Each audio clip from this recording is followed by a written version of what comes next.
Pendapat yang paling kuat pada makmum membaca Al-Fatihah atau tidak di belakang imam, yang disepakati oleh para ulama, yang saya sebutkan dulu yang disepakati ya. Yang disepakati adalah kalau sholatnya sir, tidak ngerasin suara, seperti misalnya duhur, asar, kemudian rakaat ketiga maghrib dan 2 rakaat terakhir isya, gitu kan?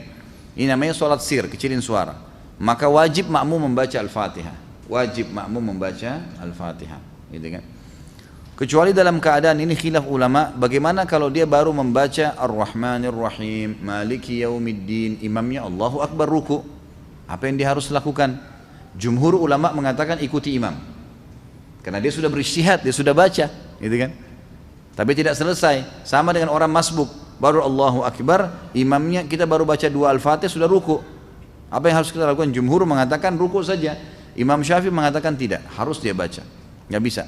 Dan dia boleh ketinggalan untuk mengejar Al-Fatihah sampai 3 gerakan. Kalau dalam mazhab Syafi'iyah, gitu kan?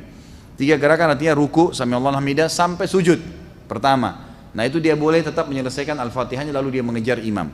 Karena pentingnya masalah Al-Fatihah ini.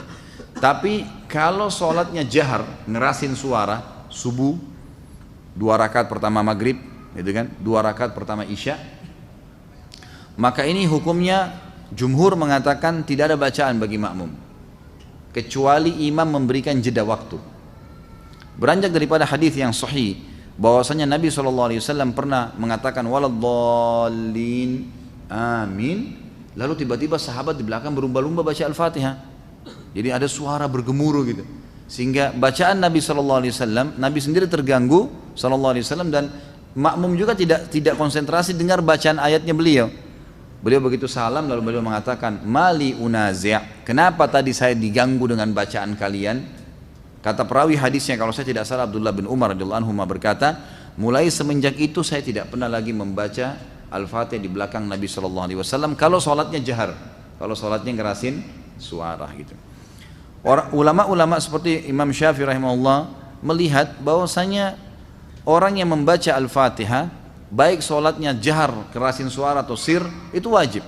Beranjak daripada hadis Nabi SAW yang berbunyi, tidak ada sholat bagi orang yang tidak membaca Al-Fatihah.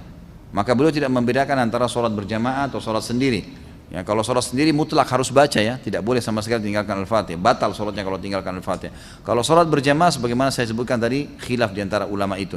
Imam Syafi'i semuanya, mau sholatnya jahar atau sir, semuanya harus membaca Al-Fatihah.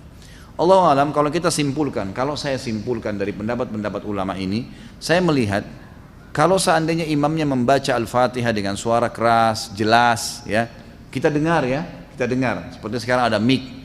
Lain kalau mati lampu gelap, tidak kedengaran suara atau kita terlalu jauh dari imam, itu lain. Walaupun sholat jahar tetap wajib baca Al-Fatihah tuh, karena kita tidak dengar.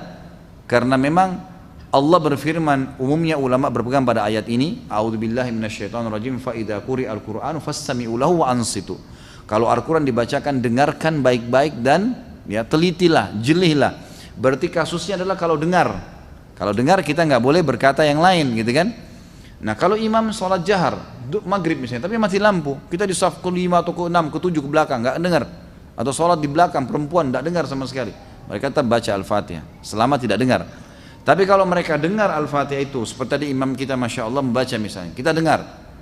Dan pada saat mengatakan waladdallin, kemudian semua mengatakan amin. Begitu selesai amin, imamnya baca langsung surah. Nah ini Allahu alam, yang lebih dekat pendapat ulama mengatakan tidak lagi baca Al-Fatihah. Kembali kepada hadis, ya, bacaan imam adalah bacaan makmum. Itu sudah ada hadis yang menjelaskan masalah itu. Tapi kalau imamnya jeli dan dia lebih faham masalah fikih menjadi imam, adalah setelah waladdallin amin, imamnya diam jeda 7 ayat Al-Fatihah. Maka pada saat itu makmum silakan baca, gitu kan? Dia membacanya. Jadi ini tinggal tergantung bagaimana kondisi imam memberikan dia kesempatan. Allahu a'lam.